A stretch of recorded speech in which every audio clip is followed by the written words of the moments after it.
Belum ada suaranya, Pak.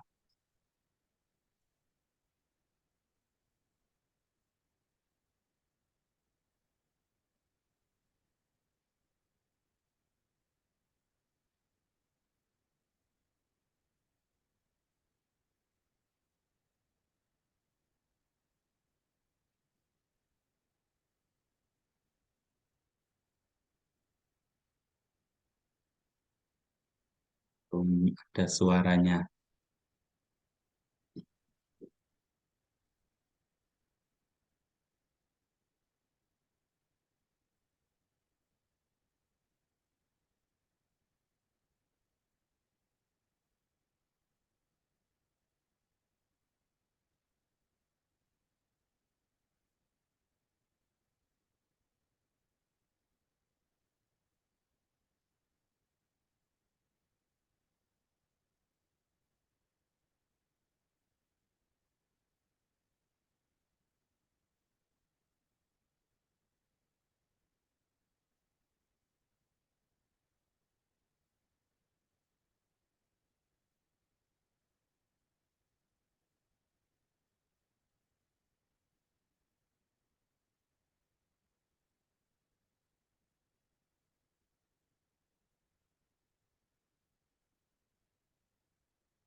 Kalau ini bisa, sudah ada suaranya. Ya, Pak. Sudah terdengar. Ya, ya. Mari, ini kok gema ya. Kita mulai, Pak. Oh, nggih, Sekarang nggih, sudah dibaca tadi. nggih. Ayat yang surat tadi, ayat yang pertama berisi apa, Pak? Oh, ntar saya buka lagi, Pak. Hmm? Al-Baqarah 183, nggih, Pak. Itu ayat tentang kewajiban melaksanakan puasa bagi orang-orang yang beriman, Pak. Seperti sebagaimana telah diwajibkan puasa bagi orang-orang yang sebelumnya, yaitu umat sebelum umatnya Kanjeng Nabi Muhammad SAW.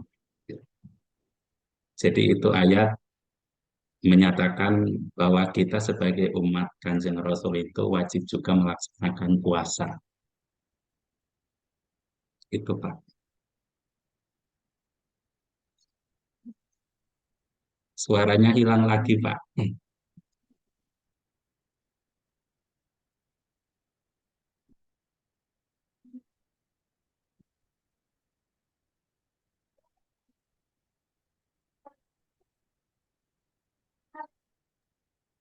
Kalau dari sisi pendidikan, apa Pak pesan puasa itu?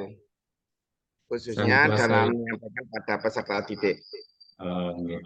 Pesan puasa dalam dunia pendidikan itu yang pertama adalah mengajarkan tentang keseimbangan hidup, Pak. Dalam urusan kesehatan itu mengajarkan tentang keseimbangan antara kenyang dan lapar. Karena dalam dunia kesehatan itu badan kita itu harus seimbang, Pak, antara kenyang dan laparnya agar tetap terus menjaga kesehatan. Kemudian diantaranya adalah mengajarkan bagi kita agar bisa merasakan bagaimana orang yang kelaparan, Pak, yang susah makan. Kemudian diantaranya adalah agar kita itu lebih mudah untuk mendekatkan diri kepada Allah Subhanahu wa Ta'ala. Ya, Itu ya sudah diantaranya, Pak. sekarang sebagai guru untuk MTS ya Pak ya, Nggih, nggih.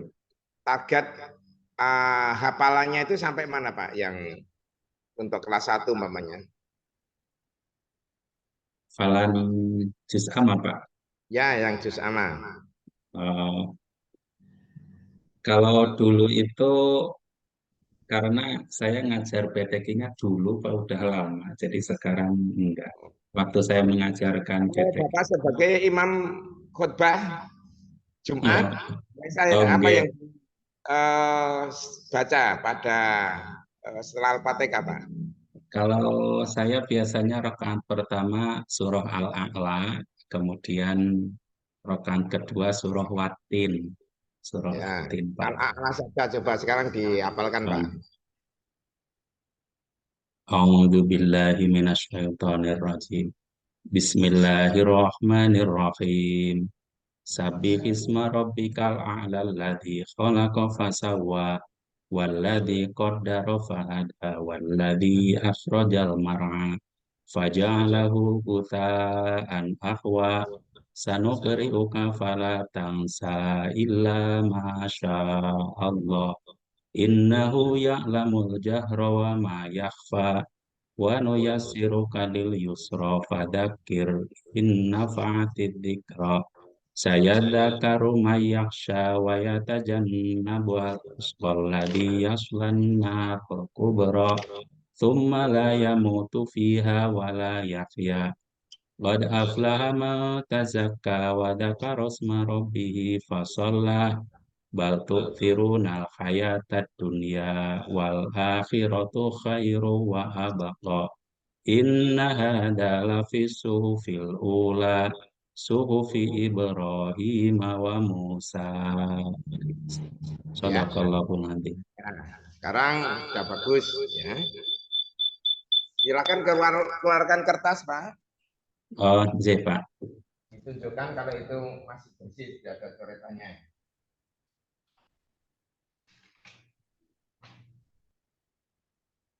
Sudah, Pak.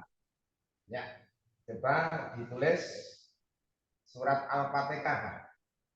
Setelah itu So, nanti difoto, dikirim ke WA saya ya Pak ya. oh, nggih. Surah Al-Fatihah nggih, Pak, nggih. Di Zoom itu nanti. Nggih.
Sudah, Mas?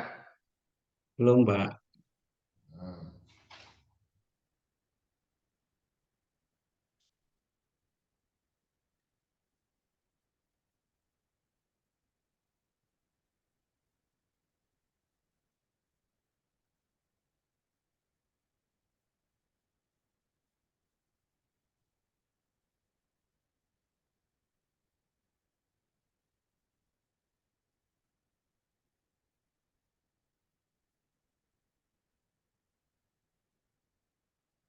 Dipotong nggih, Pak nggih?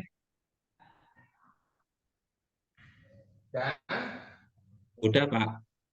kalau sudah dipoto kirim ke HP saya, Pak. Oh, nggih, Ya, nggih. coba. Oh, sudah. Oh, ini mau difoto. Ya, dipoto dulu dikirim.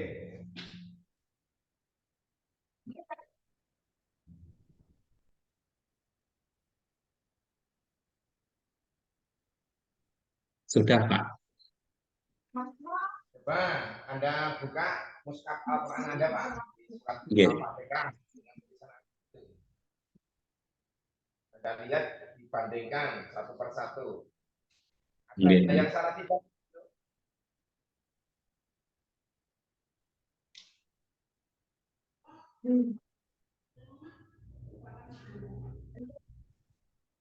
Tidak betul atau ada yang kurang sesuai? Nah, itu cuma ada coretan sedikit, Pak. Mohon maaf. Itu di An'am ta'alaihim. Nah, Itu biasanya wakaf malah barusan dibuletin. nah. Sudah ya? Nggih, Pak. Ya. Jadi, pertama, nanti sebagai guru apalagi sebagai pengasuh pondok ya Pak, nanti BPA-nya baca tulis Al-Qurannya lebih tingkatkan. Jadi, walaupun ketika mengajar itu sekarang rata-rata guru milenial itu tidak menulis di papan tulis ya, karena sudah banyak Nggih, ya IT yang bisa dikembangkan nggih, ya. nggih. Tapi menulis pun sekarang jarang sekali. Karena sudah Hmm. menunjuk. Kalau Jadi, saya sukanya di papan tulis, Pak, menulisnya. Karena iya medianya belum ada infocus. oh, kalau harus berarti ditingkatkan haknya ya Pak ya. Nggih, nggih, Baik ya. Ya. Mari kita lihat pada penguasaan materi Pak. nggih. Dulu coba saya akan bertanya, materi apa saja, modul apa saja yang telah dipelajari di PPG, khususnya di kelas Mod saudara yang untuk akul apa itu mapel, Vicky, apa? nggih.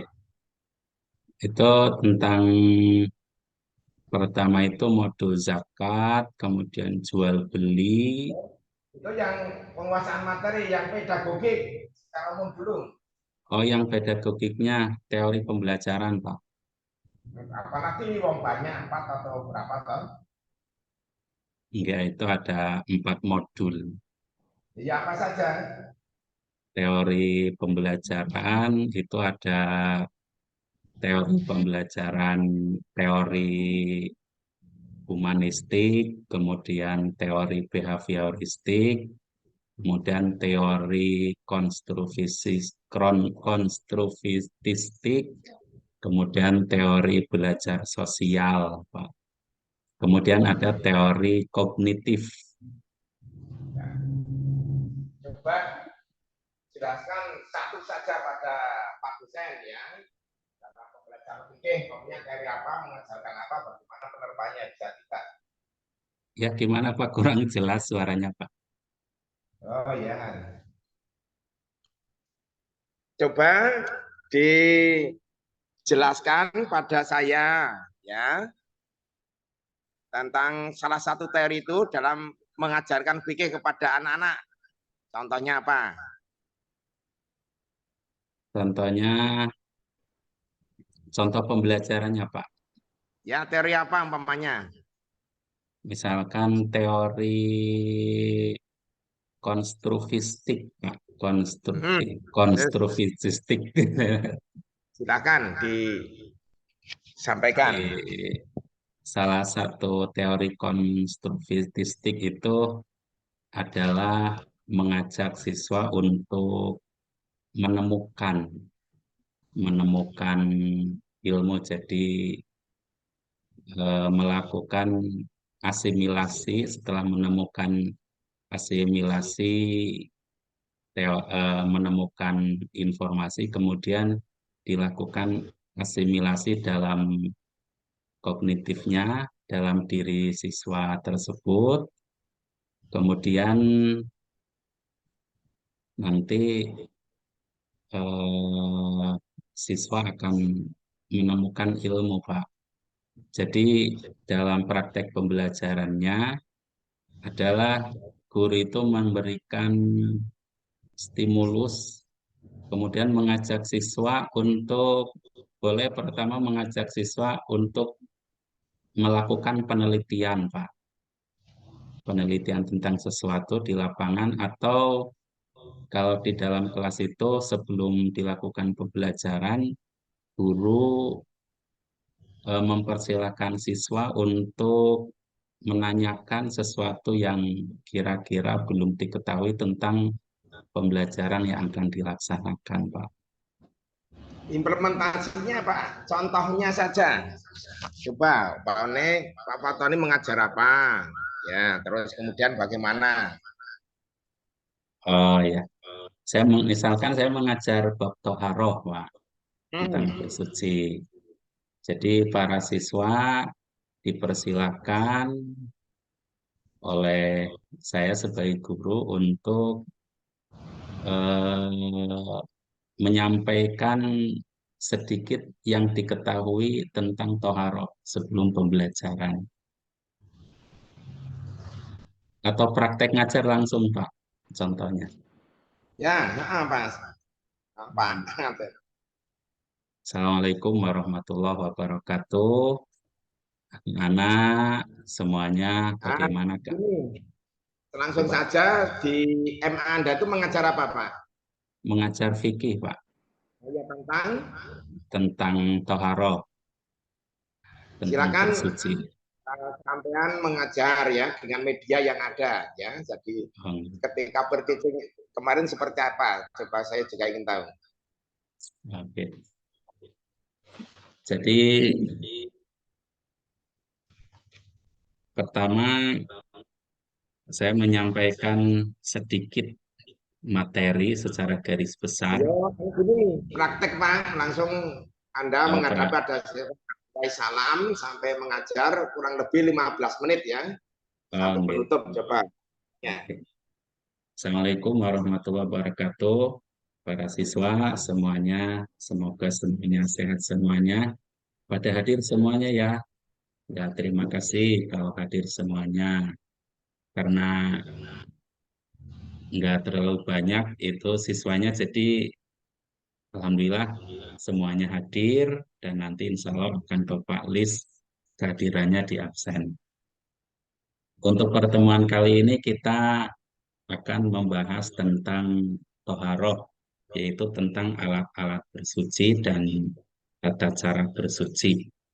Namun sebelum pembelajaran dimulai lebih lanjut, silakan barangkali adik-adik sekalian, para siswa, ada yang tahu tentang teori, tentang definisi bersuci.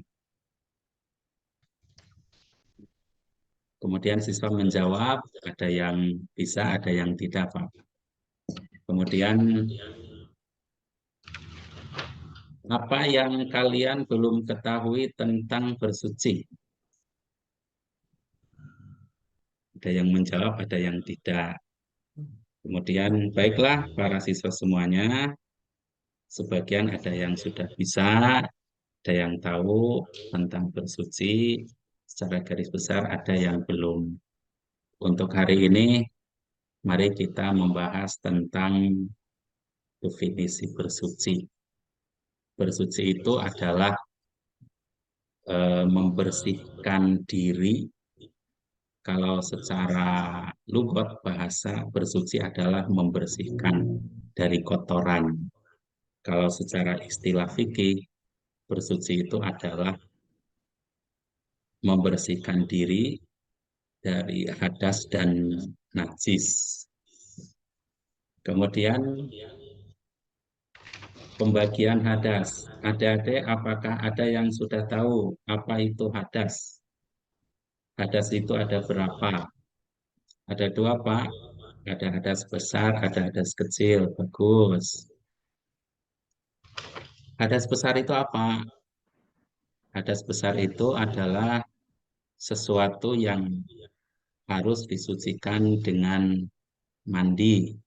Kalau dalam definisi bahasa Arabnya, ma'aujabal husla. Sesuatu yang mewajibkan mandi besar.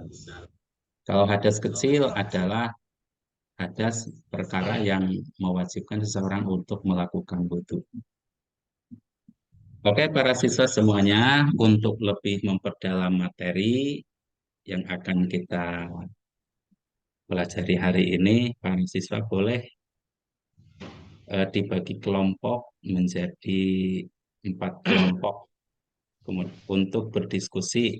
Masing-masing kelompok mendiskusikan tentang materi. Kelompok pertama mendiskusikan tentang definisi hadas, yang kedua hadas dan najis, yang kedua membahas tentang pembagian hadas dan najis, yang ketiga mendiskusikan tentang bagaimana cara mensucikan hadas dan najis, dan kelompok yang keempat terakhir mendiskusikan tentang hikmah bersuci dalam kehidupan sehari-hari.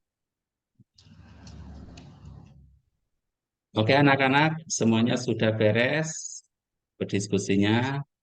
Bapak persilakan untuk kelompok satu mempresentasikan hasil diskusinya. Oke, sekarang bagian kelompok 4 mempresentasikan. Udah Pak, presentasinya sudah beres. Nah, kemudian kita menyimpulkan hasil diskusi kita hari ini. Silakan para siswa salah satu atau dua orang untuk memberikan kesimpulan, barangkali ada yang bisa. Jadi guru mengajak siswa untuk menyimpulkan materi yang sudah dipelajari dan sudah didiskusikan dan dipresentasikan. Setelah siswa ada yang menyimpulkan, kemudian saya sebagai guru memberikan kesimpulan lagi untuk memberikan penguatan terhadap siswa. Oke, terima kasih para adik-adik semuanya yang Bapak banggakan.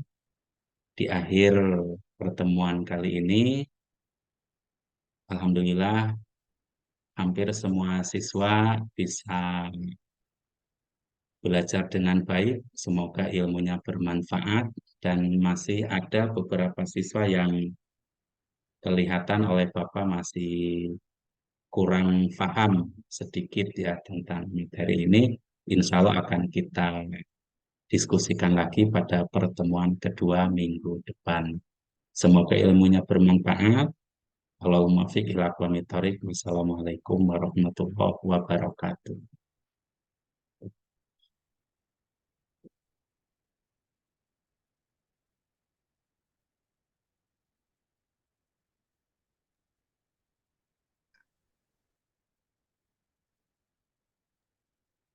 Halo, bisa dengar?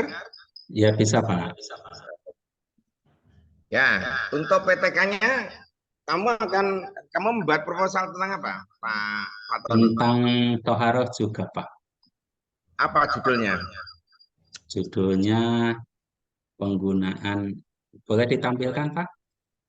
Boleh, silakan. Nggih. Wong tadi Verticing itu juga menampilkan ya dengan Nggih. apa itu PPT dan seterusnya. Silakan. PTK nggih Pak nggih. Ya, PTK Anda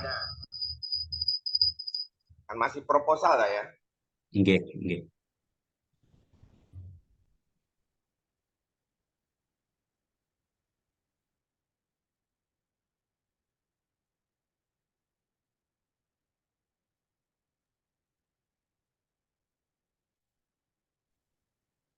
Nih Pak, penggunaan strategi indeks CADMAT dalam upaya meningkatkan hasil belajar peserta pada mata pelajaran fikih, materi Coba diulangi alat-alat Pak, tambah bersuci. keras. Penggunaan strategi indeks CADMAT dalam upaya meningkatkan hasil belajar peserta didik pada mata pelajaran fikih, materi alat-alat bersuci, dan tata cara bersuci. Eh, Itu nanti di kelas berapa itu? Ini di kelas 7, Pak. Kelas 7 itu Nggih, yang MTS ya berarti ya. nggih, nggih. Ya, Fase D. ya. Terus itu eh, yang dimaksud dengan apa? Eh,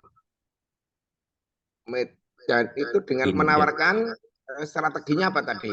indeks CADMAT, Pak. Itu bentuknya seperti apa, Pak?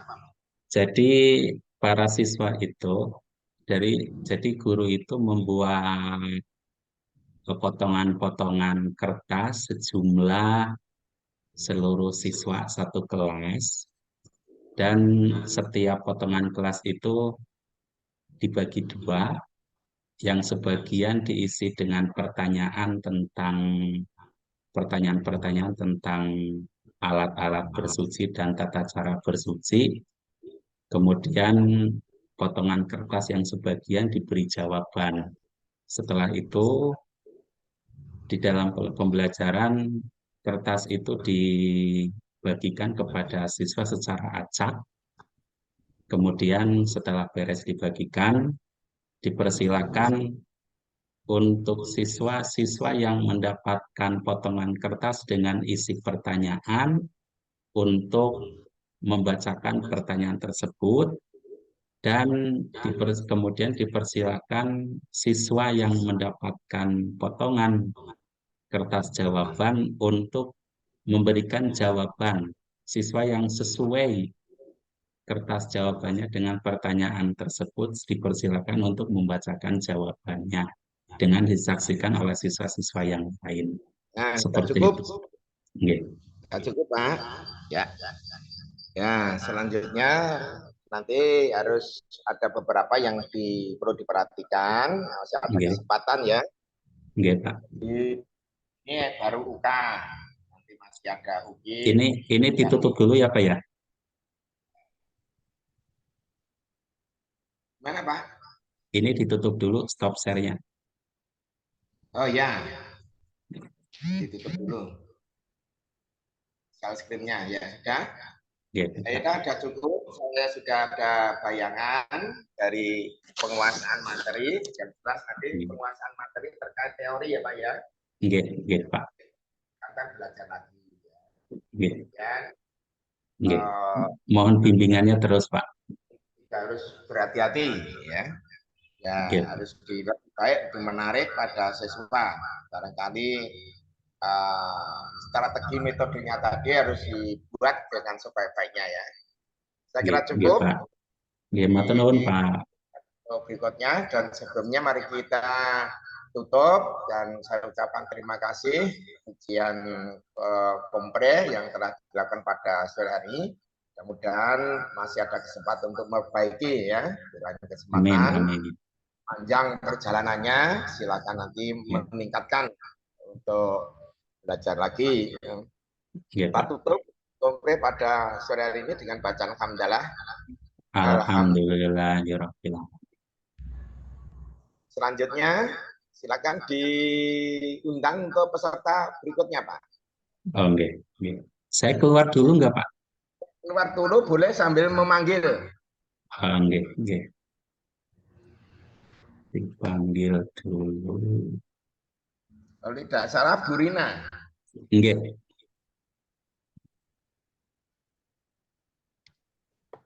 Suruh masuk.